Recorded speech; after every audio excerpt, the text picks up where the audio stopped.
Australian Angora goats produce a fleece which is used in the production of mohair, a fabric prized by European fashion houses. But domestic supply is struggling to keep up with the international demand. Dr. Gina Wood is an academic turned farmer who's hoping to increase the sustainability of the animals through genetic breeding. She joins us now from Perth. Gina, g'day and welcome. Hi. So when did you get into Angora farming and why? Thank you. We purchased a property in 2019 very close to Bakers Hill, which was quite run down. We wanted to apply regenerative agriculture techniques, and so we were looking around for the appropriate animal to do that with. We considered goats because I'd been living in Egypt between 2008 and 2010 and had goat husbandry experience. Plus, they're very light on the land, so that was one of the reasons we selected the Angoras. Plus, they're less work than meat and dairy, and we didn't have to do too much to the infrastructure to be able to keep them. And they look so cute. We can just see some shots of them there now. They look so cute too. What are their personality traits? So we call them the sheepiest goats in the world. They're very docile. In particular, the goats that we're breeding are polled, and they're even more docile than their horned equivalents. They're born without horns, of the polled animals. They don't challenge fences. They come when they're called with their bucket of food. You only just have to shake that to them. So yeah, they are very cute. You will find that they'll challenge a fence if you've got a mating sort of on or near happening. Do they ever challenge you? One hasn't run at you with their horns? No, not at all. In particular, Angora goats are just not like that. They don't jump. If anything, they'll wiggle or climb, and they're not the kind of animals that are going to challenge a human. So that's never happened on the farm. Cool. So what focus are you taking with your breeding program? So the breeding program actually has two focus points or dimensions.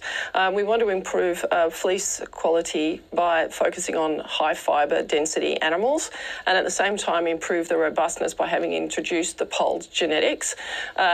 We're looking at increasing birth weights. So average at the moment for the industry is about 2.5 kilograms per live birth, and we're averaging about 3.5 kilograms at the moment.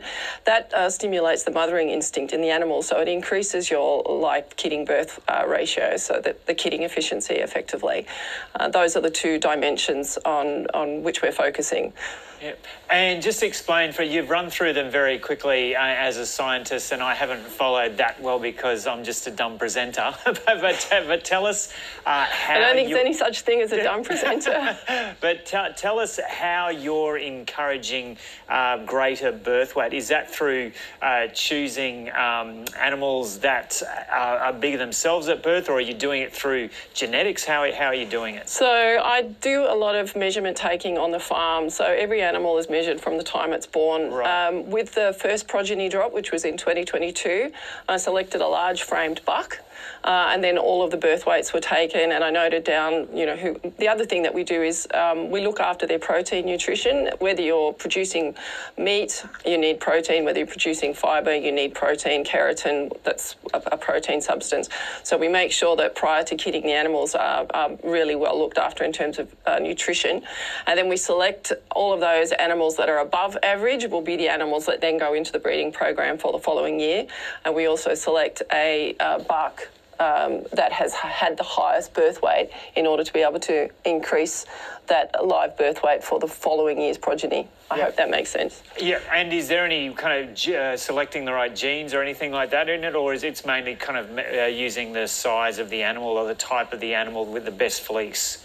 So what I'm doing at the moment is looking at selective phenotypical traits. In terms of size, it's their birth weight, and it's also their fast maturing animals. So animals which gain the most weight in the first 6 months, or in particular before they're weaned, are going to produce the larger progeny for the following generation. That's in terms of the frame size of the animal. Yep. From a fleece perspective, what we're looking at is I have a number of different characteristics that I measure. So staple length, micron, fleece weight and body weight at the time of shearing, and that all comes together in an equation that I've worked out and helps me select the buck that is going to give me the highest fleece density for the following progeny. That's all phenotypical. I'm hoping to run effectively a Mendelian genetics research project where I take 3 years worth of data so that I can prove that there is a genetic basis, but at the moment it's all on observation and measurement. Sounds like you're doing a lot of measuring. Yes, there is a considerable amount of measurement being undertaken at birth, at weaning, at shearing, and then also with their second shear and with their third shear to keep track of all of that data and make sure you're not getting what's called micron blowout, because fleece density will reduce that micron blowout. You want the value of the animal to remain over its life. And you're an academic before you were a farmer. Was your academic field mathematician? So my doctoral thesis was in biostatistics and exercise science. Wow. I do have an undergraduate degree with mathematics. I knew that had to be there somewhere. Yes, and I think that animal health, in particular animal welfare, should guide our animal health decisions. Just like coming from an exercise science perspective and using biostatistics, we can look at the data to improve people's health. And that's how I apply that with the goats as well. Are you loving having made the transition? Is there any going back now? Any going back in the sense of giving up the goats? Never going to give up the goats. Never going to give up the goats. No, as I said, I caught the bug for goats per se when I lived in Egypt, and I really just enjoy having the Angoras. It's just we can't meet global demand, and I need more people to get the Angora goat bug so that we can build up the flock in Australia. We actually have the potential to be a world leader with Angora goats, and anybody that's in a fibre production business such as merino, is looking at a 10% increase in their revenues just by running another 10% of animals on their property. There's a Parkdale SRS over in Dubbo, runs 33,000 merino sheep, and they put in 3,000 Angora goats, and it's resulted in a 10% increase without them doing anything else because of reduction in inputs, so they don't have to put so much herbicide in, and then there's the fleece return. Yeah.